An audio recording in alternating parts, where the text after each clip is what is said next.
Kita nyo, gano'ng kalalaki bunga ng palaya yan guys. Oh. Yan, palaya yan. Bunga. Yan. Yung tanim dito na ano, na kamatis. Yan, kamatis yan guys. Gano'ng kalalaki bunga ng kamatis niya. Palaya. Gano'ng kalaki bunga. Ayan o. Oh. Oh, di ba? Palaya guys.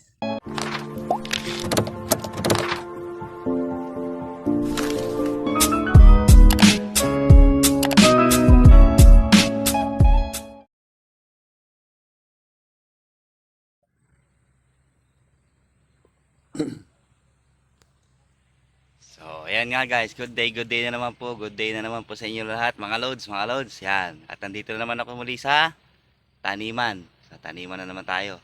At ito, bibisitahin natin yung tanim na ampalaya, kung gaano kalaki po ang bunga niya. At para makita natin kung gaano na po kalaki bunga ng tanim ni Pare Efren na ampalaya. So, ayan guys, at tara, samahan nyo pasukin yung kanyang munting taniman ng ampalayahan. So, ayan guys, mga loads, ayan. Tara, pasukin natin. Samahan nyo ako. So, ito nga tayo. At medyo putik nga lang, mag-aapak ako. So, ito yung tanim ng ampalaya. Ayan o. Kita nyo, gano'ng kalalaki bunga ng palaya yan guys. O. Ayan, palaya yan. Bunga. Ayan. Nandito nga ako sa loob ng palayahan. Kanyang mga tanim na ampalaya ngayon. At namumunga na nga. So, yung iba ay maliliit.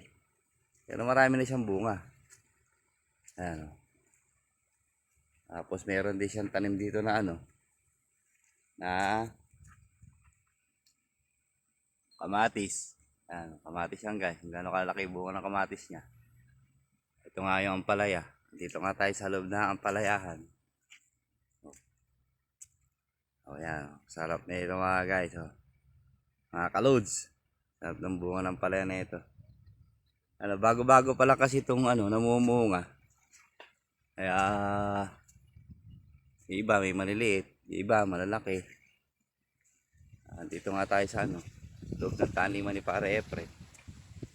At dilibutin natin itong mga lods. Dilibutin natin. Kaya ako nga nag-apak na nga ako. Ayan. Para malibot natin yung loob. Tapos ayan. Ang palaya. Ayan. Mahangin. Mahangin na lugar. Makalamig. At sa ano kasi nasa ano siya ng bukid guys. Ayan. Ano kalakas po yung hangin dito.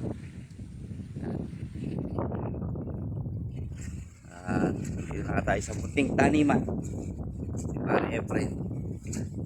Yan. Ito kanyang libangan pagkatanim ng mga halaman palaya. Ano kalaki yung bunga. Ayan o. O diba palaya guys. Over natin. Ayan, nandito sa ampalaya. Gano'ng kalaki bunga niya, nakakaloads. Yan. O, ampalaya. Gano'ng kalaki bunga niya, no? Haba.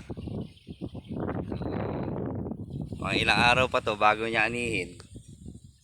Ayan. Ito yung ampalaya.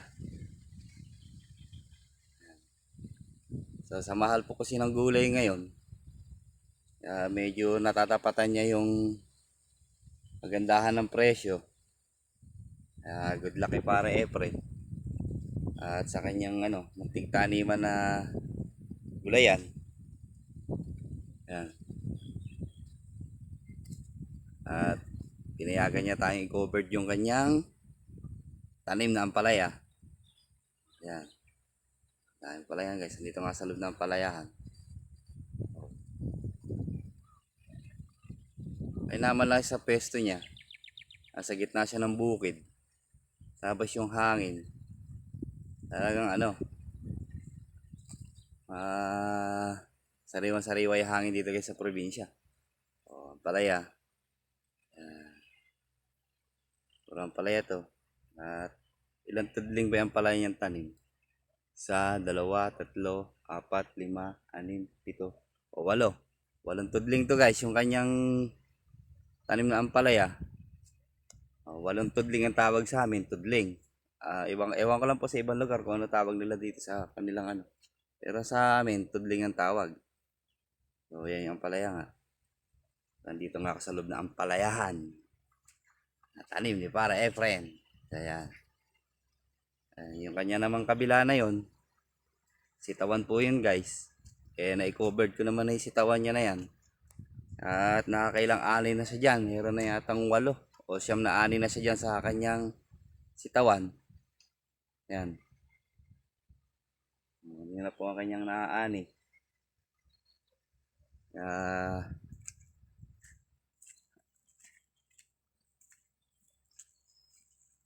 Tapos, ito pa yung kanyang tanim. Meron pa dito eh. Yan o. Meron pa siyang tanim dito na kamatis. Yan, kamatis. Kamatis yung tanim niya. O.